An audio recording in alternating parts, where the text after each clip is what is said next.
دعائیں ظہور حجت دوران بسم اللہ الرحمن الرحیم اللہم کل ولیک الحجت ابن الحسن علیہ السلام صلواتک علیہ وعلا آبائی فی حاضر ساعتم وفی کل ساعت من ساعت اللیل والنہار ولیم وحافظم وقائدم وناصرم ودلیلا وائن حتی تسکنہ ورزاکا طوعن وتمتعہ فیہ طویلا یا رب محمد وآل محمد واجل فرجہ آل محمد یا فاطمتی اغیثنی یا سیدتی ادرکنی بحق ابو الفضل العباس علیہ السلام اللہم صلی علی محمد بسم اللہ الرحمن الرحیم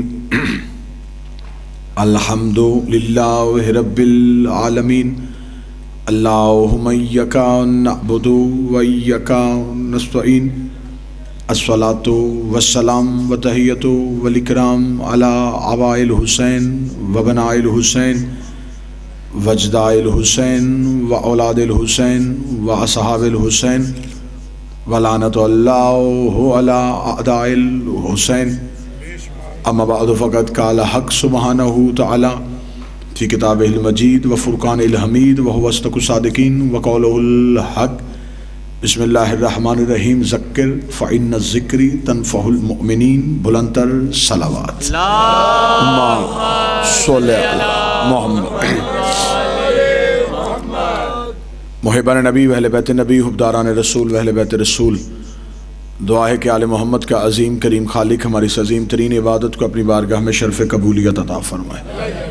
رب الحسین بحق الحسین جتنے بھی ہاتھ ذکر شبیر میں مانگنے کے لیے آئے اس عزت والی دہلیز سے کوئی بھی خالی ہاتھ واپس نہ جائے۔ اللہ بانیان کے حاضرین کے ذاکرین کے رزق معرفت میں رزق ولایت میں اضافہ فرمائے۔ جتنے بھی اس دہلیز پہ مانگنے کے لیے آئے میرا مالک اس کا اجر کثیر عطا فرمائے۔ بالخصوص مل کے آمین کہیے گا اس وقت تک کسی شیعہ کی آنکھ موت کے لیے بند نہ ہو جب تک اسے دیدار کربلا نصیب نہ ہو جائے۔ ہر ہاتھ کو یہ سعادت بخش کہ وہ روضہ حسین سے مس ہو سکے، ہر آنکھ کو یہ شرف بخش کہ وہ مقدس ذری کی زیارت کر سکے۔ بادشاہ کے انتظار نصیب فرمائیے، بعد از انتظار دیدار نصیب فرمائیے، بعد از دیدار نصرت نصیب فرمائیے، بعد از نصرت مالک کے قدموں میں شہادت کی موت عطا فرمائیے۔ دعاؤں کی قبولیت کے لیے درود سارے صاحبان مل کے بابا سے بلند پڑھیں۔ اللہم صلی علی محمد۔ اجازت ہے جی گفتگو شروع کی جا سکے۔ میں نے آپ کے سامنے اللہ کے مقدس کلام سے سورہ ذاریات سے ایک آیت تلاوت کرنے کا شرف حاصل کیا ہے۔ خدا کہہ رہا ہے ذکر کرو اس کا جو میرا ذکر ہے، تنفع المؤمنین، کیونکہ اس میں مومنین کے لیے فائدہ ہے۔ اب خدا نے یہ نہیں بتایا کہ وہ ذکر کس کا ہے، کس طرح کرنا ہے، کیسے کرنا ہے، لیکن خدا نے نشانی آخر میں یہ بتائی ہے کہ وہ جو بھی ذکر ہے اس میں فائدہ ہے، لیکن مومنین کے لیے۔ اس کا مطلب کہ وہ جو بھی ذکر ہے وہ فائدہ دیتا ہے، نقصان نہیں دیتا، اس میں صرف اور صرف فائدہ ہی ہے۔ اب جب ہم نے تفاسیر عام کا مطالعہ کیا تو اس میں دو طرح کی تفسیر سامنے آئی۔ کسی نے لکھا ہے ذکر سے مراد یہ ہے کہ تسبیح پروردگار کی جائے، عبادت رحمان کی جائے۔ مجھے معاف کیجئے گا اگر اسی تفسیر سے مراد یہ لیں گے تو ہر تسبیح ہر نمازی کو فائدہ نہیں دیتے۔ اہل علم چہرے تو شریف فرمائیں ہر نمازی کی نماز قابل قبول نہیں، ہر عبادت گزار کی تسبیح قابل قبول نہیں۔ خدا نے قرآن میں خود کہہ دیا ہے کہ کچھ ایسے نمازی ہوں گے جو جہنم کے آخری ٹھکانے میں ہوں گے۔ اس کا مطلب نماز تھی لیکن فائدہ نہیں تھا، عبادت تھی لیکن فائدہ نہیں تھا۔ یہاں خدا اگر نقصان دیتا تو خدا یہ کہہ دیتا کہ اس ذکر میں کچھ فائدہ ہے کچھ نقصان ہے۔ خدا نے کہا جس ذکر کی میں بات کر رہا ہوں اس ذکر میں سوائے فائدے کے ہے ہی کچھ نہیں، اس میں صرف اور صرف فائدہ ہے، بس فائدہ ہے، فقط فائدہ ہے اور صرف فائدہ ہے، نقصان ہے ہی نہیں، اس میں صرف فائدہ ہے۔ اب یہاں پہ آ کے بات آسان کر لیتے ہیں کہ خدا نے کہا کہ وہ ذکر ہے اور ذکر میں فائدہ ہے۔ اب آئیں قرآن سے پوچھتے ہیں کہ میرے اللہ یہ ذکر کون سا ہے جس ذکر کی تو بات کر رہا ہے، یہ ذکر تسبیح ہے، یہ ذکر عبادت ہے، یہ ذکر نماز ہے، یہ ذکر تیرے سامنے سجدہ کرنے کا نام ہے، یہ ذکر کس چیز کا نام ہے؟ اگلی جگہ پہ خدا نے قرآن پہ اس کی وضاحت کر دی۔ خدا نے کہا کہ بے شک ہم نے تمہاری طرف رسول کو بھیجا ذکر بنا کے۔ یہاں خدا کہہ رہا ہے کہ ذکر کرو جس میں مومنین کے لیے فائدہ ہے۔ اب اس ذکر کے لیے ایک اور میں آیت پڑھ دیتا ہوں جس میں تھوڑی اور تفسیر واضح ہو جائے گی، تمہید مکمل ہو جائے گی اور ہم جلدی نتیجے کے قریب چلے جائیں گے۔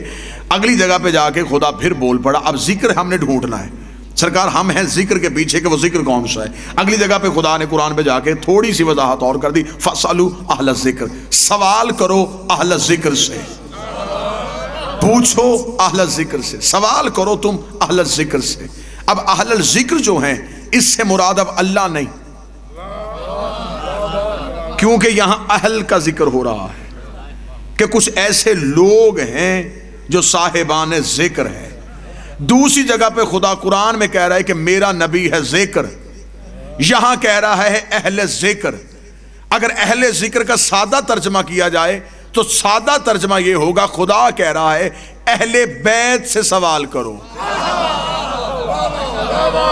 لے تمہید مکمل ہو گئی اور آپ نے انتہائی خوبصورت ساتھ دے دیا، فَاسْأَلُوا أَهْلَ الذِّكْرِ، سوال کرو اہل بیت سے، سوال کرو، کیونکہ جو سوال جن سے کیا جاتا ہے وہ بتاتے ہیں، پوچھتے نہیں ہیں، وہ سناتے ہیں، سیکھتے نہیں ہیں، یہ سیکھ کے آتے ہیں، یہ زمانے میں آ کے نہیں بتاتے۔ یہ جو دعویٰ سلونی میرے مالک امیر المومنین نے کیا ہے، یہ پہلی دفعہ کوفے کے ممبر پہ نہیں کیا تھا۔ کوئی نہ سمجھے کہ کوفے کے ممبر پہ مولا امیر آئے تھے اور علی نے کہا تھا سلونی سلونی مجھ سے سوال کرو۔ یہ دعویٰ سلونی میرے مولا نے کوفے کے ممبر پہ نہیں کیا تھا، 3 دن کے علی نے کر دیا تھا، رسول کے ہاتھوں پہ کر دیا تھا۔ جب 3 دن کے علی تھے، 16 رجب کو رسول کعبہ سے علی کو لے کے باہر نکلے تھے، تو وہاں پہ باہر بیٹھے ہوئے تھے لات منات اور عزا کے پجاری۔ انہوں نے رسول کے ہاتھوں پہ ایک چھوٹا سا بچہ دیکھا، ان کے ذہن میں آیا یہ بچہ کہاں سے آیا؟ انہوں نے ایک دوسرے سے پوچھا یہ بچہ کہاں سے آیا؟ کسی نے کہا لات سے پوچھتے ہیں بچہ کہاں سے آیا، دوسرے نے کہا منات سے پوچھتے ہیں بچہ کہاں سے آیا، ایک نے کہا عزا سے پوچھتے ہیں بچہ کہاں سے آیا۔ دیوار کعبہ کے قریب ایک شور پڑ گیا تھا کہ اپنے بتوں سے پوچھو کہ بچہ کہاں سے آیا، بتوں سے پوچھو کہ یہ کہاں سے آیا، بتوں سے پوچھو کہ یہ کہاں سے آیا۔ 3 دن کا علی دستے پیغمبر پہ بولے اور بول کے کہنے لگے ان سے نہ پوچھو، مجھ سے پوچھو۔ یہ سوال کرنا، یہ سوال کرنا ہے تو سوال مجھ سے کرو۔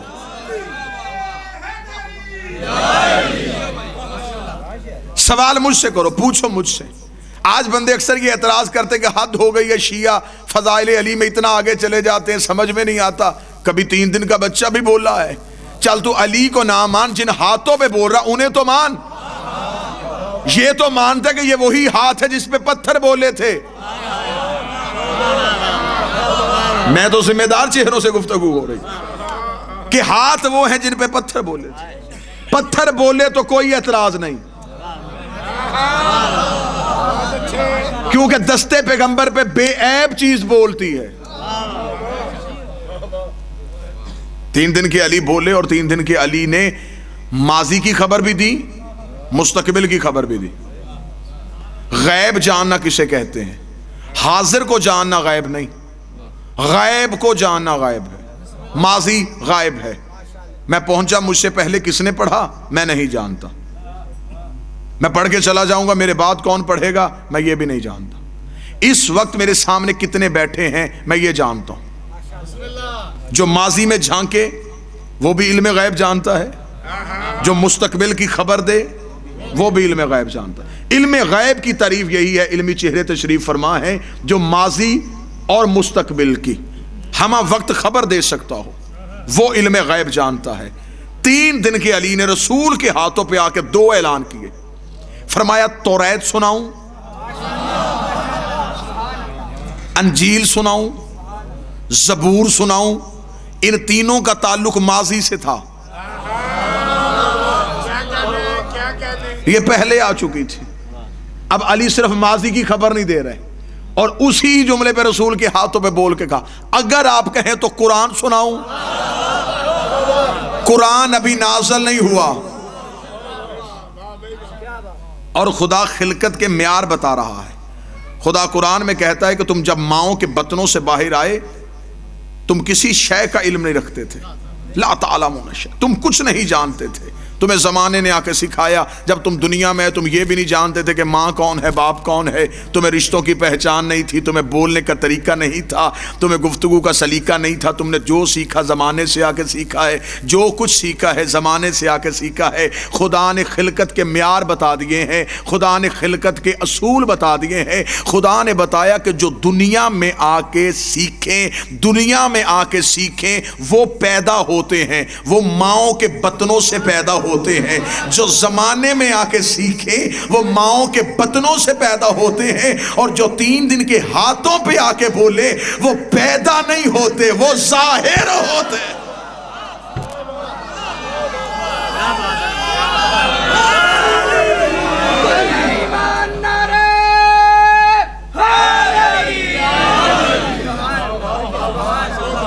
وہ پیدا نہیں ہوتے. اس کی دلیل دیتے ہیں تو دلیل قرآن سے لے لیتے ہیں. بسم اللہ الرحمن الرحمن علم القرآن خلق الانسان. رحمان ہے وہ جس نے پہلے علم دیا پھر خلق کیا. علم پہلے خلقت بعد میں. یہاں جو پیدا ہوتے ہیں ان کی خلقت پہلے علم بعد میں. یہ جو رہتے ہیں یہ 14 اور قرآن سے. قرآن تو بار بار پکار کے، قرآن تو ہے ہی آل محمد کے قصیدے کا نام. اور انتہائی پڑھے لکھے احباب تشریف فرما ہے. قرآن اپنے اندر کئی معنی رکھتا ہے. اکثر بندے کہہ دیتے ہیں، میں نے زندگی میں کبھی اہل علم مولانا میرے بھائی تشریف فرما ہے، میری سعادت ہے، میرے اہل سنت برادران کے جید علماء کرام تشریف فرمائے. اکثر لوگ یہ سوال کر دیتے ہیں فلاں بندے نے ترجمہ غلط کیا، فلاں کا ترجمہ غلط ہے. میں نے کبھی نہیں کہا. میں نے کہا ہر کوئی ترجمہ ٹھیک کرتا ہے اپنی معرفت کے مطابق.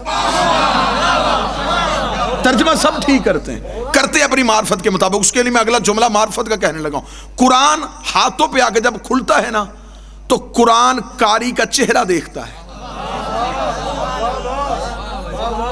جتنی معرفت ہوتی ہے اتنے معنی اگلتا ہے. استاد منیر نیازی کا مجھے جملہ یاد آ گیا. وہ کہا کرتے تھے قرآن کی آیتیں اتنی حسین ہیں یہ بے ضمیر چہروں سے پردہ کرتی ہیں. قرآن کی آیتیں اتنی حسین ہیں یہ بے ضمیر چہروں سے پردہ کرتی ہیں، چھپ جاتی ہیں.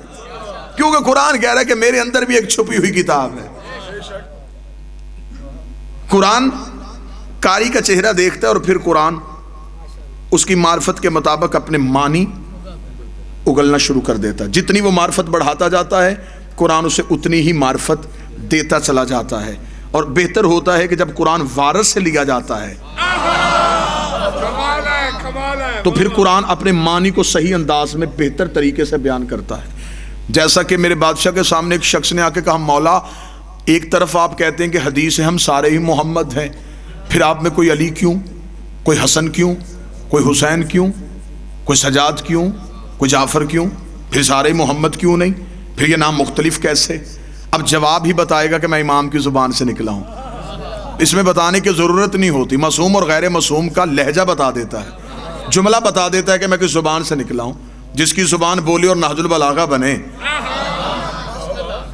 جب اس نے کہا کہ مولا یہ آپ اگر سارے ہی محمد ہیں، پھر کوئی علی، کوئی حسن، کوئی حسین، کوئی موسیٰ، کوئی جعفر، کوئی رضا، کوئی تقی، کوئی نقی، یہ نام مختلف کیوں؟ امام مسکرائے. امام نے کہا، وہ سامنے طاق سے قرآن لے کے آ. اس نے قرآن لا کے امام کے ہاتھوں پہ رکھا. امام نے بند قرآن کو دیکھا. امام نے کہا یہ کیا ہے؟ اس نے کہا قرآن. امام نے کھول کے کہا یہ رحمان کیوں ہے، یہ بقرہ کیوں ہے، یہ آل عمران کیا کہنے سرکار. یہ کھلتا ہے تو صورتوں کی صورت میں، سمٹتا ہے تو قرآن کی صورت میں. فرمایا ہم جب کھلتے ہیں تو 14 ہو جاتے ہیں، ہم سمٹتے ہیں تو محمد ہو جاتے ہیں.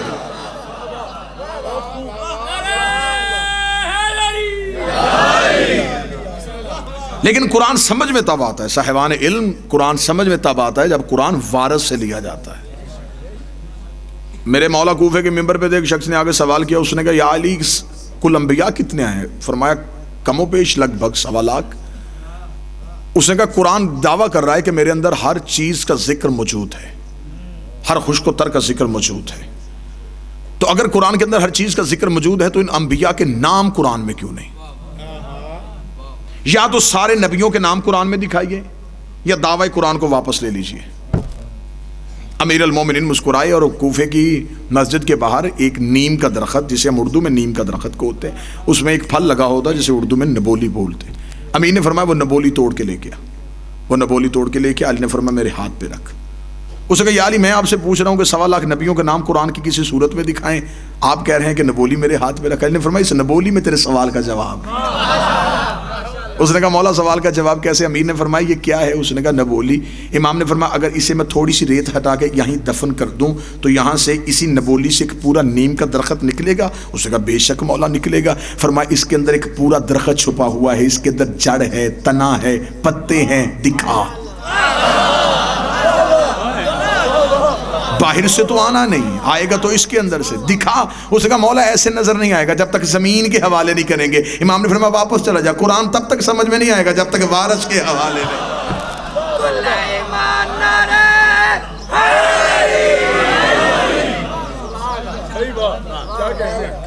فَاسْأَلُوا اہل ذکر، سوال کرو تم اہل ذکر سے. دعوی سلونی جو امیر المومنین نے کر دیا، یہ امیر المومنین نے 3 دن کی عمر میں بتا دیا کہ ہمارے ہاں معیار خلقت کیا ہے. یہ علم اپنی جبلت میں لے کے آئے ہیں. آسان کروں گا، انتہائی رک رک کے میں اس لیے پڑھ رہا ہوں. سامعین میرے قابل احترام ہیں، اہل سنت میرے بھائی تشریف فرما ہے، رک رک کے بات ان تک پہنچے. یہ جو 14 ہیں ان کی فطرت میں علم ہے، جبلت میں علم ہے، طینت میں علم ہے. یہ یہاں سے آ کے نہیں سیکھے. زمانہ ڈھونڈ رہا ہے کہ نبی مدینے کی کس یونیورسٹی سے پڑھے تھے. جسے نبی کا کوئی مکتب نظر میں نہیں آیا اس جاہل نے یہ کہہ دیا کہ ان پڑھ تھے، کیونکہ اس نے نبی کو یہاں کہیں پڑھتے ہوئے نہیں دیکھا، اور کہہ دیا کہ جبریل نے آ کے کہا تھا اقرا پڑھ، تو لہذا جبریل پڑھانے کے لیے آئے تھے. تو جبریل معاذ اللہ استاد پیغمبر تھے. اس کتنا غلط عقیدہ ہے کہ اس نے جبریل کو یہ کہتے ہوئے سنا اقرا پڑھ، اور وہ جبریل کے اس کہنے سے بھی نہیں سمجھا کہ ہمیشہ پڑھے لکھے سے کہا جاتا ہے کہ پڑھ. سوال تو ہمیشہ پڑھے لکھے سے کیا جاتا ہے، اقرا پڑھ. ان کی جبلت میں علم، اس کی میں مثال دے دیتا ہوں. آپ سرکار چند انڈے لے لیں، مرغی کے لے لیں، چند بطخ کے لے لیں، اسے رکھیں مرغی کے نیچے. وہ اپنی وقت معینہ تک اس کے پروں کے نیچے رہیں گے. جب ان میں سے وہ بچہ نکلے تو وہ پہلی دفعہ جب ان انڈوں سے بچے نکلے تو ان میں سے چند بچے جو ہیں وہ مرغی کے ہیں، چند بچے جو ہیں وہ بطخ کے ہیں. آپ انڈوں سے نکلتے ہی ان بچوں کو یوں سمیٹ لیں اور ایک ندی کے کنارے پہ لے جائیں، وہاں پہ جا کے چھوڑ دیں. مرغی کے بچے جو ہی پانی دیکھیں گے وہ رک جائیں گے، جو بطخ کے بچے ہیں وہ چلنا شروع کر دیں گے. یہ ایک ہی ٹائم میں رہے، ایک پر کے نیچے رہے. پہلی مرتبہ زمانے میں آ کے اکٹھے انہوں نے آنکھ کھولی. یہ مرغی کے بچوں کو روکا کس نے؟ بطخ کے بچوں کو چلایا کس نے؟ اب ہمیں بتاتے ہیں کہ اس کی فطرت میں تیرنا ہے، ان کی فطرت میں تیرنا نہیں. یہ جو 14 ہیں یہ جبلت میں علم لے کے آئے ہیں، یہ فطرت میں علم لے کے آئے. انہوں نے زمانے سے آگے نہیں سیکھا، انہوں نے زمانے سے آگے نہیں پڑھا. لوگ کہتے ہیں کہ جس طرح ہم دنیا میں آئے ہیں ہماری ارتقاء کی منزلیں ہیں. ہمارے ہاں یہ ہوتا ہے کہ ہمارے ہاں نطفہ ہے، نطفے سے خون ہے، خون سے لوتھڑا ہے، لوتھڑے سے جسم ہے، جسم کے بعد بچپن ہے، بچپن کے بعد جوانی ہے، جوانی کے بعد بڑھاپا ہے، بڑھاپے کے بعد موت ہے. یہ ہیں ارتقاء کی منزلیں. 14 ان منزلوں میں نہیں آتے. کوئی عقیدہ میرے ساتھ ملے نہ ملے، میں اپنا حق بیان کرنے لگا ہوں. وہ ان منزلوں میں نہیں آ سکتے، وہ آ ہی نہیں سکتے ان منزلوں پہ. وہ تو ان کی مہربانی ہے کہ ہمیں سمجھانے کے لیے ہم جیسے بن کے آ گئے. یہ تو ان کی کرم نوازی ہے کہ وہ ہمیں سمجھانے کے لیے ہم جیسے بن کے آ گئے. اگر وہ اپنی اصلی حالت میں آ جاتے تو شاید زمانے کی وہی حالت ہوتی جو طور پہ موسیٰ کے ساتھیوں کی ہوئی تھی. یہ تو ان کا کرم تھا، یہ تو ان کا فیض تھا. یہ ہمیں سمجھانے کے لیے ہم جیسے بن کے آ گئے. اب جب جس نے اپنے جیسے دیکھا اس نے کہا جی بشریت کا لبادہ تھا، ہماری طرح ہاتھ ہے، ہماری طرح آنکھیں تھی، ہماری طرح کھاتے تھے، ہماری طرح پیتے تھے. ہم میں اور ان میں فرق کیا ہے؟ وہ تو ہماری طرح حقیقت میں نور تھا، باہر بشریت کا لبادہ تھا. لبادہ بشریت میں چھپا ہوا ایک نور تھا. میں اس کی ایک پھر مثال دے دیتا ہوں, مثالوں کے ذریعے سے, کیونکہ زمیندار مجمع ہے بات پہنچے. میری آواز اس مائک کے ذریعے سے آپ تک جا رہی ہے. کس طرح آ رہی ہے شرائع صاحب؟ اس تار کے ذریعے. اس کے اندر ایک بجلی کی لہر دوڑ رہی ہے جو میری آواز کو ان ساؤنڈز کے ذریعے سے آپ تک پہنچا رہی ہے. اس بجلی کی لہر کے اوپر یہ ایک پلاسٹک اور ربڑ کا کور ہے. اگر یہ کور نہ ہوتا, میں کوشش کر رہا ہوں رک رک کے اور سمجھا کے بعد, میں اسے چھو نہ سکتا. اس کے اندر ایک تیز لہر, ایک تیز رو ہے جو دوڑ رہی ہے. باہر جس نے بنائی اس نے ایک کور چڑھا دیا تاکہ انسانیت فائدہ بھی لے نقصان بھی لے. ہر بندہ پڑھا لکھا نہیں ہوتا, لوگ اسے ہاتھ بھی لگا لیں, فائدہ بھی لیتے رہیں, نقصان بھی نہ ہو. جب تک یہ ہمارے قریب رہی اس کے اوپر یہ کور رہا. لیکن یہ جو باہر کھمبوں کے اوپر ہیں ان کے اوپر کور کیوں نہیں؟ وہاں ان سے زیادہ وولٹیج ہے, کیونکہ وہاں اس کے علاوہ جانے والا کوئی نہیں. وہاں یہ اپنے مسکن سے آتی ہے, مسکن میں جاتی ہے, وہاں یہ اپنی اصلی حالت میں رہتی ہے. مثال میں نے بڑی سادہ کر کے دے دی تھی کہ شاید اس سے آگے مجھے بحث کی ضرورت نہ پڑے. جب تک نبی کا نور انسانیت کے قریب رہا, اس کے اوپر بشریت کا لبادہ رہا, جب اپنے مسکن پہ گیا پھر اپنی اصلی حالت میں گیا تھا. اور جبریل نے بھی پر جوڑ کے کہا تھا ایک لمحہ بھی آگے گیا تیرے نور سے پر جل جائے.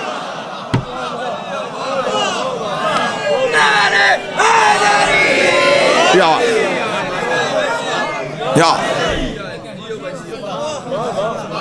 اول ما خلق اللہ نوری, سب سے پہلے اللہ نے میں محمد کے نور کو خلق کیا. انا وعلی من نور واحد, میں اور علی ایک نور سے خلق ہوں. مجمع سے کہ بندہ اٹھ کے کھڑا ہوا, اس نے کہا اللہ کا نبی تیرا یہ نور کب سے ہے؟ فرمایا جب کب نہ تھا. جب نہ جب تھا, نہ کب تھا, نہ گھڑی تھے, نہ گھڑیال تھے, نہ دریا میں روانی تھی, نہ سمندر میں طغیانی تھی, نہ بادل میں شور تھا, نہ ہوا میں زور تھا, نہ کلیوں میں چٹک تھی, نہ پھولوں میں مہک تھی, نہ سبزے میں لہک تھی, نہ آگ میں دمک تھی, نہ ہیرے میں چمک تھی, نہ لیموں میں کھٹاس تھی, نہ کند میں مٹھاس تھی, نہ پہاڑوں کی اونچائی تھی, نہ غاروں کی گہرائی تھی, نہ ہاتھی میں جسامت تھی, نہ چیونٹی میں قدامت تھی, نہ خرد کی خبر تھی, نہ عشق کی نظر تھی. پھر تھا کیا؟ ایک لا الہ کی ہستی تھی, ایک الا اللہ کی مستی تھی. ہائے ہائے, کچھ نہ تھا.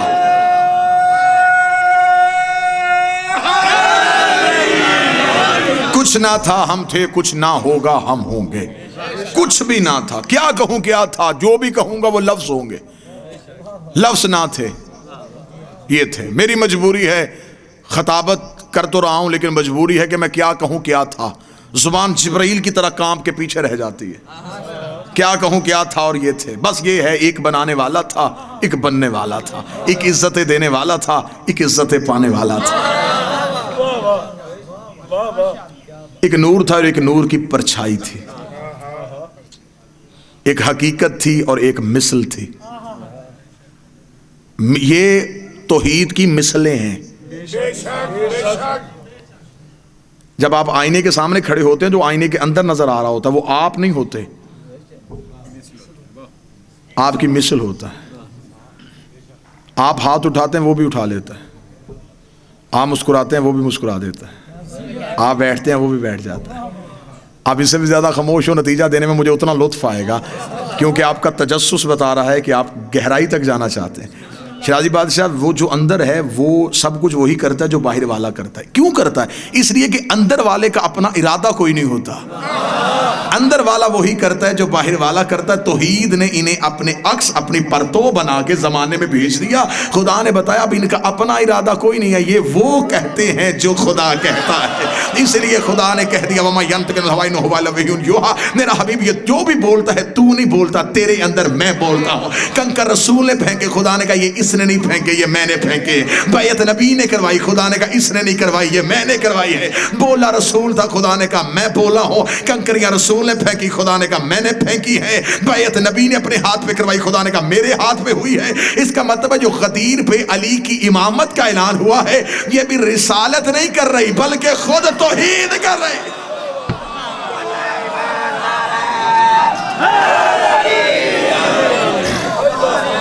بسم اللہ سر.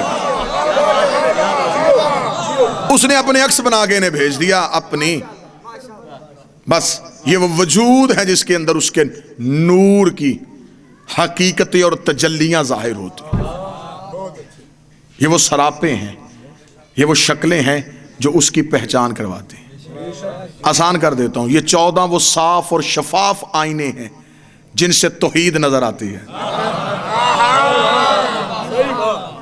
اب آپ مجھ میں سوال کریں کہ اللہ کو ضرورت کیا تھی شکلوں کے ذریعے سے اپنی پہچان کروانے کی؟ تو پروفیسر صاحب پھر میں تو یہی جواب دوں گا نا، اس کو ضرورت نہیں تھی، ہم جاہل تھے. اسے ہماری علمی قابلیت کا پتہ تھا. یہ اتنے پڑھے لکھے ہیں، یہ اپنے بچے کو پڑھاتے الف ہیں اور دکھاتے انار ہیں، پڑھاتے الف ہیں دکھاتے انار ہیں، پڑھاتے بے ہیں دکھاتے بکری. اب استاد کا گریبان پکڑ کے پوچھ پڑھایا الف دکھایا انار کیوں؟ وہ کہے گا الف لفظ ہے انار پہچان ہے، الف لفظ ہے انار پہچان ہے. تو بات تو یہی ہے، اللہ ذات ہے، 14 پہچان ہے. یہ ذات ہے 14. مشکل بات تو اس میں ہے ہی کوئی نہیں. انہوں نے اس کی پہچان کروائی ہے. انہوں نے زمانے میں آ کے بتایا کہ اللہ ہے. یہ اللہ بننے نہیں آئے تھے، اللہ منوانے آئے تھے. واللہ بخدا بہت آسان تھا ان کے لیے اپنے آپ کو اللہ منوانا. جس دور میں لوگ پتھر پوج رہے تھے وہ انہیں سجدہ نہیں کر سکتے تھے. انہوں نے سجدہ کر کے بتایا کہ اللہ وہ ہے جسے ہم جھک رہے ہیں. ہم سجدے کرتے ہیں جنت کے لالچ میں، یہ سجدے کرتے ہیں اسے منوانے کے لیے. کتنا فرق ہے ان کی عبادت میں اور ہماری عبادت میں. یہاں جنت کا لالچ کوئی نہیں، دوزخ کا خوف کوئی نہیں. یہاں عبادت ہے تو توحید کو منوانے کے لیے ہے، اللہ کو منوانے کے لیے ہے. کیونکہ اس سے پہلے جتنے بھی ادیان عالم آ چکے تھے، ہر دین کا آغاز، دین کا وجود خوف کی وجہ سے ہوا تھا. جو پتھر سے ڈرے انہوں نے پتھروں کو سجدہ کرنا شروع کر دیا. سورج کو گہن لگ گیا، لوگوں نے سورج کو پوجنا شروع کر دیا. سانپ نے کسی کو ڈس لیا، انہوں نے کہا جو موت دے سکتا ہے پھر زندگی بھی یہی دیتا ہوگا. انہوں نے سانپ کے آگے ہاتھ جوڑ کے سانپ کو راضی کرنا شروع کر دیا. اگر پانی دریا سے نکل آیا اور اس نے ندیاں بہاتے ہوئے وہ سینکڑوں سیلاب کی صورت میں وادیاں بہا کے لے گیا تو لوگوں نے کہا پھر پانی مارتا ہے، تو لوگوں نے گنگا کو ماں کہنا شروع کر دیا اور اس کے سامنے جھکنا شروع کر دیا. کیا کہنے علی ابن ابی طالب تیرے، تو انہیں توحید کو کیسے کیسے منوایا ہے. علی سے پہلے لوگ پتھر کو خدا کہتے تھے، سورج کو خدا کہتے تھے، چاند کو خدا کہتے تھے، بندوں کو خدا کہتے تھے. علی نے آ کے سانپ کو چیر کے بتا دیا سانپ خدا نہیں ہوتا، بتوں کو توڑ کے بتا دیا پتھر خدا نہیں ہوتے، سورج کو پلٹا کے بتا دیا سورج خدا نہیں ہوتا، خود سجدہ کر کے بتا دیا بندہ بھی خدا نہیں ہوتا.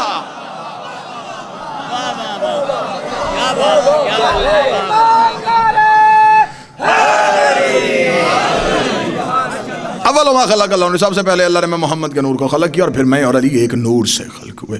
بندے نے سوال کیا یا رسول آپ کا نور کب سے ہے؟ فرمایا جب کچھ نہ تھا. پھر بھی کب سے ہے؟ فرمایا خدا نے 12 حجابات بنائے، 12 پردے بنائے، 12,000 سال تک ہمارا یہ نور حجاب قدرت میں رہا، جہاں پر سبحان ربی الاعلیٰ کی تسبیح پڑھتا رہا.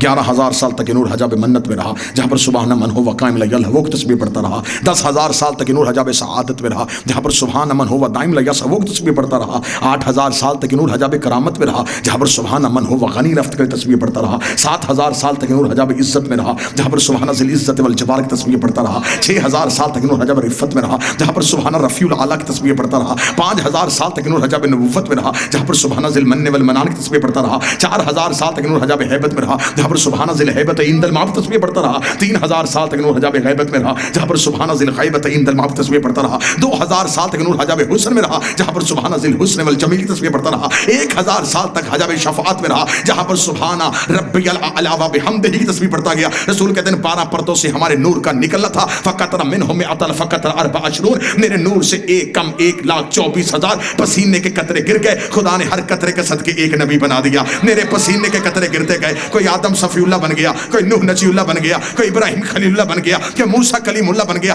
آج کوئی مسلمان حضرت آدم کو رضی اللہ نہیں کہتا، حضرت نوح کو رضی اللہ نہیں کہتا، حضرت ابراہیم کو رضی اللہ نہیں کہتا. حضرت آدم کا نام ہو علیہ السلام، ابراہیم علیہ السلام، نوح علیہ السلام، موسیٰ علیہ السلام. اب یہ علیہ السلام بنے کیسے؟ ہمارے نبی کے پسینے کے صدقے سے. فیصلہ گھر جا کے کرنا، جو پسینے سے بنے وہ علیہ السلام، جو خون سے بنے وہ رضی اللہ کے.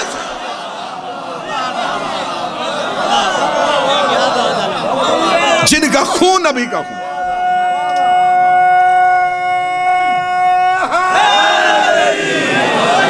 جن کا خون نبی کا اپنا خون، دموں کا دم ہے، جسموں کا جسم ہے، لحموں کا لحمی، تیرا گوشت میرا گوشت، تیرا خون میرا خون، تیرا جسم میرا جسم، تو پھر وہ رضی اللہ نہیں ہو سکتے۔ تو جو ہے صاحبان 12 پردوں سے میرے نور کا باہر آنا تھا، یہ طیب اور طاہر دریاؤں میں در زہو سے در کرم، جویدی در کرم سے در تقوی، در تقوی در جود، در جود سے در سخا، در سخا سے در عطا، در عطا سے رحمت، در رحمت سے در شفاعت، در شفاعت در حسن، مقدس دریاؤں کو عبور کرتا کرتا یہ نور صلب آدم میں آیا۔ صلب آدم میں ہم نے کبھی نہیں کہا کہ معاذ اللہ ثم معاذ اللہ کہ نبی کے آباء و اجداد مسلمان نہیں تھے۔ جاہل ہے وہ مسلمان جو یہ عقیدہ دیتا ہے کہ باپ دادا مسلمان نہیں تھے۔ خدا قرآن میں کہتا ہے یاسین والقرآن الحکیم انک لمن المرسلین، او میرا سید، میرا سردار نبی، مجھے حکمتوں والے قرآن کی قسم تم مرسلین میں سے ہے، کافرین میں سے نہیں ہے۔ انک لمن المرسلین، تم مرسلین میں سے ہے۔ صلب آدم میں رسول کہتے ہیں ہمارے نور کا آنا تھا، صلب آدم سے صلب شیس میں آیا، صلب شیس سے صلب انوش میں آیا، صلب انوش سے صلب کنان میں آیا، صلب کنان سے صلب مقداد میں آیا، صلب مقداد سے صلب بحر میں آیا، صلب بحر سے صلب لوی میں آیا، صلب لوی سے صلب غاب میں آیا، صلب غاب سے صلب غالب میں آیا، صلب غالب سے فہر میں آیا، صلب لاہب سے صلب قاد میں آیا، صلب قاد سے زید میں آیا، صلب زید صلب قدار میں آیا، صلب قدار صلب عدنان میں آیا، صلب عدنان صلب ماد میں آیا، صلب ماد صلب مدرکہ میں آیا، صلب مدرکہ صلب خزیمہ میں آیا، صلب خزیمہ صلب کنانہ میں آیا، صلب کنانہ صلب نظر میں آیا، صلب نظر صلب مالک میں آیا، صلب مالک صلب غاب میں آیا، غاب سے صلب اسد میں آیا، صلب اسد صلب عبد مناف میں آیا، صلب عبد مناف سے صلب ہاشم میں آیا، صلب ہاشم سے صلب عبد المطلب میں آیا، صلب عبد المطلب اس نور کا آنا تھا، دو برابر حصوں میں تقسیم ہو گیا، ایک صلب عبداللہ میں چلا گیا، ایک صلب ابو طالب میں چلا گیا، جو صلب عبداللہ میں گیا محمد رسول اللہ بن گیا، جو صلب ابو طالب میں علی ولی اللہ بن گیا۔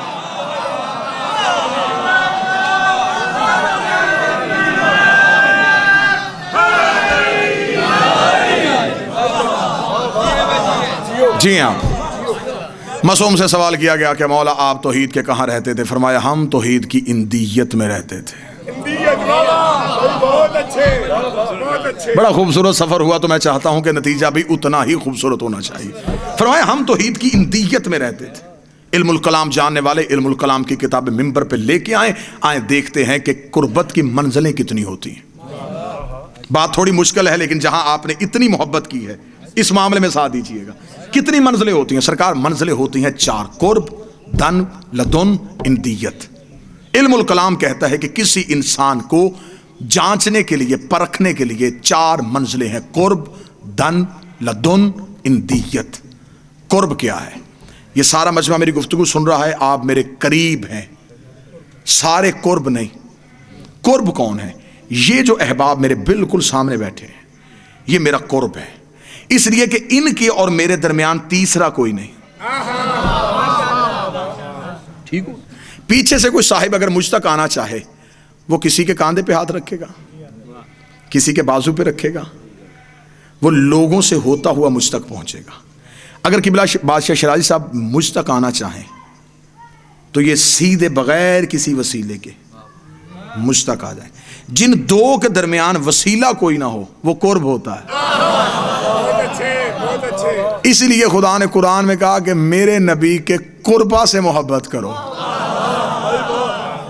ان سے محبت کرو جو نبی کے اتنے قریب ہیں کہ ان کی اور نبی کے درمیان وسیلہ کوئی نہیں ہے۔ اب میرا خیال ہے اگر کسی بندے نے قرب ڈھونڈنا ہو تو چادر سے اچھی مثال کوئی نہیں۔ چادر میں وہ اتنا قرب ہو گئے تھے کہ فرشتے نے بھی کہہ دیا وَمَنْ تَحْتَ الْكِسَاءِ، یہ چادر کے نیچے ہیں کون؟ آواز آئی ہم فاطمہ تو وابوہا وبعلوہا وبنوہا، ایک سیدہ کا باپ، ایک سیدہ کا شوہر، 2 سیدہ کے بیٹے۔ میرے اللہ رسول کلام تو نہیں جانتا تو کون جانتا ہے؟ تعارف بڑی کے ذریعے سے کروایا جاتا ہے۔ آپ یہ کیوں نہیں کہتے ایک نبی ہے، ایک نبی کی بیٹی ہے، ایک نبی کا داماد ہے، 2 نبی کے نواسے ہیں؟ تعارف علی کے ذریعے سے کیوں نہیں ہوا؟ تعارف حسنین کے ذریعے سے کیوں نہیں ہوا؟ فرمایا میں تعارف کروا سکتا تھا اگر سوال کرنے والا فرش کا ہوتا، سوال کرنے والا ہے عرش کا۔ عرش میں یہ خاندان پہچانا ہی بطول کے نام پہ جا۔ ہم فاطمہ تو ہم فاطمہ تو۔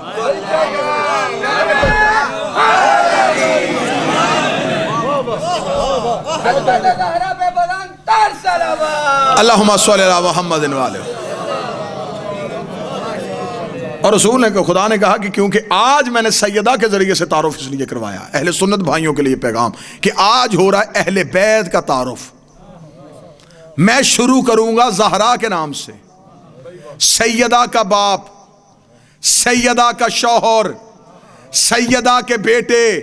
اگلا جملہ میں بلندی پہ جا کے لگا، خدا نے کہا میں سیدہ کے ذریعے سے تعارف کروا کے تمہیں منوا رہا ہوں کہ اہل بیت نبی کے رشتہ داروں کا نہیں، بطول کے رشتہ داروں کا۔ اب جس نے بھی اہل بیت میں آنا ہو، شرط یہ ہے کہ اس کا تعلق بطول سے ہونا چاہیے، سیدہ سے ہونا چاہیے۔ اور خدا نے اہل بیت کا فرق سمجھا دیا۔ جو چادر کے نیچے تھے وہ بیت تھے، جو باہر تھا وہ حرم تھا۔ ٹھیک، آج بھی جس پہ چادر ہے وہ بیت اللہ ہے، جو باہر ہے وہ حرم ہے۔ حرم بیت نہیں، حرم کی عزت ہی بیت کی وجہ سے ہے، بیت کا حرم ہے۔ ان کا تعارف ہی اس لیے ہے کہ یہ بیت کا حرم ہے۔ تو یہ ہے قرب، بس یہ مثال سنیے گا اور اسی پہ گفتگو ختم۔ قرب یعنی کہ یہ دو، درمیان تیسرا کوئی نہیں۔ اس سے اگلی منزل کون سی ہے سرکار؟ دنو۔ دنو کسے کہتے ہیں؟ خدا سورہ واقعہ میں کہتا ہے کہ جنت میں جنتی جو پھل کھائیں گے یہ ان کی مقام دنو پہ ہوگا، ہاتھ اٹھائیں گے اور پھل ہاتھ میں آ جائے گا۔ اس کا مطلب کہ جو ہاتھ تک پہنچے اسے دنو کہتے ہیں۔ اس لیے خدا نے قرآن میں کہا کہ میرا حبیب معراج کی رات مقام دنو پہ آ گیا تھا۔ بسم اللہ سر، بسم اللہ، ماشاءاللہ ماشاءاللہ۔ میرا حبیب واجب الاحترام قبلہ تشریف لے، بس اسی بات پہ جو بات آپ تک پہنچانی، گفتگو ختم ہو گئی سرکار۔ اسی کو وصول کیجئے گا اور دعا دے دیجئے گا۔ دنو جہاں تک ہاتھ پہنچے۔ لدن کیا ہے؟ مشکل گفتگو ہے لیکن بہت داد آپ کو کہ آپ نے احسن طریقے سے گفتگو کو سماعت کیا۔ قرب یہ فاصلہ جن کے درمیان کوئی نہ ہو۔ بولیے گا نا تھوڑا سرکار میرے ساتھ؟ دنو بو یعنی کہ جو مائک ہے نا جی، یہ میرا قرب بھی ہے، دنو بھی ہے۔ شرائی صاحب میرا قرب ہے، دنو نہیں، ہاتھ نہیں پہنچ رہا۔ اس کی اور میرے درمیان تیسرا بھی کوئی نہیں، ہاتھ لگا کے سے چھو بھی سکتا ہوں۔ قرب بھی ہے، دنو بھی ہے۔ اس سے اگلے جو منزل ہے اسے کہتے ہیں لدن۔ یہ جو میرے بدن کا لباس ہے یہ قرب بھی ہے، دنو بھی ہے، لدن بھی ہے۔ لدن اس لیے ہے کہ یہ میرے جسم کے ساتھ ہے، میں نہیں۔ یہ میرے جسم کے ساتھ ایسے لگا ہوا ہے لیکن میری ذات نہیں۔ اب اس کے بھی دو حصے ہوتے ہیں کہ یہ دیکھیں، یہ رومال ہے، اگر میں اپنا ہاتھ چھپاؤں تو اس رومال کو دو تہیں ہیں۔ ایک وہ جس نے آپ کی نظروں کو روکا ہوا ہے، ایک یہ ہے جس نے ہاتھ کو چھپایا ہوا ہے۔ آپ کو یہ نظر آ رہا ہے، یہ نہیں۔ شاید اسی لیے جس نے یہاں سے دیکھے اسے اپنے جیسے لگے۔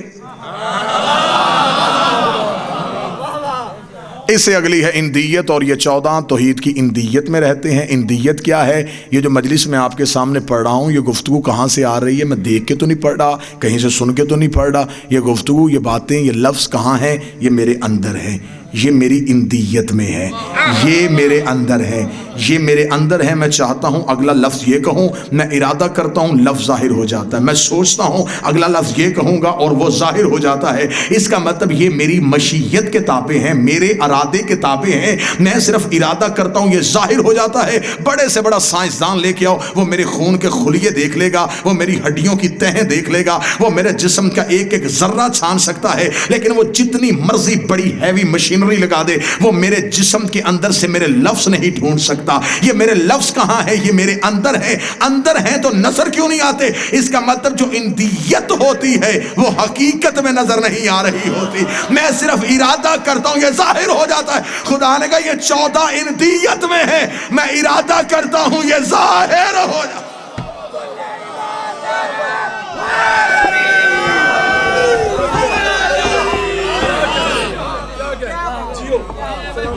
ارادہ ہوا اور یہ ظاہر ہو گیا۔ اس نے ارادہ چاہا، اس کا ارادہ تھا کہ میری حمد ہو تو یہ محمد ہوئے، ارادہ تھا کہ میری عظمت ہو تو یہ علی ہوئے۔ زمانہ حسن دیکھے تو یہ حسن ہوئے، زمانہ کریمی دیکھے تو یہ حسین ہوئے۔ مقدر اور نصیب والا وہ شخص ہے جسے آل پیغمبر کی محبت مل گئی، اہل بیت کا پیار نصیب ہو گیا۔ مجلس شبیر میں آتے اگر آپ اہل سنت ہیں، آپ اہل حدیث ہیں، آپ مجلس حسین میں آئیں، آپ ہمارے مہمان نہیں، آپ مہمان ہیں حسین ابن علی کے، اور مہمان کی خدمت کرنا حسین سے زیادہ کون جانتا ہے؟ یہ گھر ہے قاتل کو شربت پلانے والا، یہ وہ ہے کہ اس نے آخری وقت میں آئے ہوئے حر کو کہا تھا، حر تو اس وقت آیا جب میرے خیمے میں پانی نہیں ہے، لیکن حر حسین وعدہ کرتا ہے تھوڑی دیر کے بعد جب تیری آنکھ کھلے گی رسول کے ہاتھ پہ کوثر کا جام ہوگا۔ جتنے آئے ہیں صرف اس لیے آئے ہیں، زمین پہ آ کے اس لیے بیٹھ گئے کہ آئیے سادات کے گھر میں پرسا ہے، یہ گھر لٹنے کے قابل تھا نہیں اور لٹ گیا۔ تھوڑی دیر کے لیے بیٹھیں گے، غریبوں کی بات غریب بن کے سنیں گے، شریفوں کا تذکرہ شریف بن کے سنیں گے، دل کو تکلیف ہوگی، چار آنسو آئیں گے، یہ آنسو تیری اور میری عاقبت کے لیے کافی ہیں، کیونکہ یہ آنسو رخسار پہ نہیں گرتے، زہرا کے رومال میں گرتے ہیں۔ مجلس تمام ہوتی ہے، وہ حسین کی ماں سیدھی کربلا جاتی ہے، رو کہتی اٹھ حسین میں تیرے زخموں کی مرہم لے کے آئی ہوں۔ غلط کہا ہے جس نے کہا ہے کہ یہ بد دعا ہے اس لیے روتے، یہ بد دعا نہیں، یہ نبی کی بیٹی کی دعا ہے۔ اس نے کہا تھا کاش کوئی میرے حسین کو روئے، کیونکہ یہ وہ غریب ہے جس کی لاش پہ سگی بہنوں کو رونے نہیں دیا گیا، جس کی لاش پہ اس کی بہنیں نہیں روئیں۔ بس سادات و غیر سادات ایک دعا کروں گا، مصائب پڑھنے کا وقت ہی نہیں، قبلہ تشریف لائے، وقت تمام ہو گیا ہے، مجلس کو جلدی اختتام بھی ہونا ہے۔ دعا کرو، مل کے آمین کہو، میرا اللہ تمہیں 7 بھی بیٹے دے، ایک بیٹی ضرور دے۔ بیٹے جگیروں کے وارث ہوتے ہیں، بیٹیاں جنازوں کی وارث ہوتی ہیں۔ باپ جتنی مرضی جگیریں چھوڑ کے چلا جائے اور شرازی بادشاہ بیٹے 7 ہوں، جنازے میں بیٹھ کے روتے نہیں۔ بیٹی ایک بھی ہو، پردیس میں رہتی ہو، آپ کے معاشرے کی بات کرنے لگا ہوں، مصحف پڑھنے کی تو ضرورت ہی نہیں، معاشرے کی بات کرتا ہوں، بیٹی پردیس میں رہتی ہو، اللہ نہ کرے باپ مر جائے، اطلاع دینے والا نہیں بتاتا تیرا باپ مر گیا، اطلاع دینے والا کہتا تیرے باپ کی طبیعت خراب ہے۔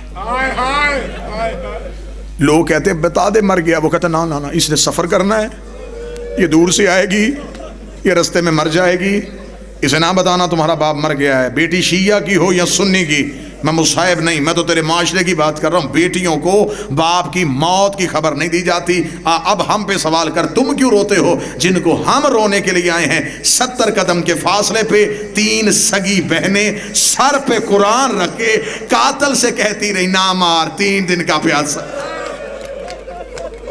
نہ مار، اللہ راز، بس اتنا ہی اور میں نے پڑھنا۔ یہ آنسو آ گئے، 2 آنسو اور آ جائے۔ بیٹی پردیس میں رہتی ہو، پے کے گھر میں موت ہو، شاہد صاحب آپ گواہی دیں گے، جتنے آپ بیٹھے ہیں آپ گواہی دیں گے۔ اکثر لوگ، میں نے خود دیکھا، اکثر لوگ جنازہ پڑھ کے چلے جاتے ہیں، کچھ اگلے دن کل کے بعد چلے جاتے ہیں۔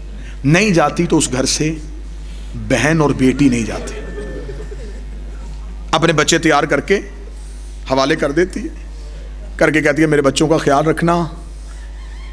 عورتیں پوچھتی تو نے اپنے گھر نہیں جانا؟ وہ کہتی کیسے جاؤں، ابھی میرے بھائی کا چہلم نہیں ہوا، میں چہلم تک بیٹھوں گی، لوگ آئیں گے تعزیت کے لیے، میں نہ ہوں گی، لوگ کہیں گے اچھی بہن تھی، 40 دن بھی نہیں بھائی کے جنازے کے بعد بیٹھ سکی، میں 40 دن انتظار کروں گی۔ ایسا ہوتا یہ نہیں ہوتا، 40 دن تک بہنیں بھائی کا دروازہ نہیں چھوڑتی۔ میرے سامنے سرکار عباس کے علم کی شبیہ ہے، کیا کہنے حسین تیری بہنوں کے 11 محرم کو بدے ہوئے ہاتھوں کے ساتھ حسین کی لاش پہ آئی، رو کے کہتی حسین میرا بڑا جی چاہتا تھا میں تیرا چہلم کربلا میں کرتی، حسین امت رسیاں لے کے آ گئی ہے، حسین زینب کربلا چھوڑ کے جا رہی ہے، حسین میری حسرت ہے میں تیرا ایک چہلم ضرور آ کے کروں گی۔ اس وقت آواز دے کے بی بی نے کہا حسین جانے سے پہلے پہلے میں چاہتی ہوں ایک مرتبہ تجھے دیکھو، حسین مجھے آواز دے۔ کہیں سے جب آواز نہ آئی، بی بی نے کہا میں بہن ہو کے بلا رہی ہوں، مجھے آواز دے۔ ایک ٹوٹی ہوئی تلواروں اور تیروں کے پتھروں کے ڈھیر کے نیچے سے آواز آئی، علیہ علیہ یا بنت محمد، اور نبی کی بیٹی ادھر آ، تیرا حسین یہاں ہے۔ بی بی کے ہاتھ بدے ہوئے تھے، ہاتھ کھلے ہوتے تو بی بی پتھر ہٹاتی، غلط پڑوں بی بی کا مجرم بنو۔ بی بی روتی روتی زمین میں بیٹھی، اپنی کوہنیوں کے ساتھ پتھر ہٹائے، پتھر ہٹاتے ہٹاتے علی کی بیٹی کی نظر حسین کی لاش پہ پڑی، حسین کا سر نظر نہیں آیا۔ بی بی رو کے کہتی اینا اینا راس الحسین، حسین تیرا سر کہاں ہے؟ آواز آئی میرے سر کا نہ پوچھ، مجھے بتا تیرا برقع کہاں گیا، تیری چادر کہاں گئی؟ اللہ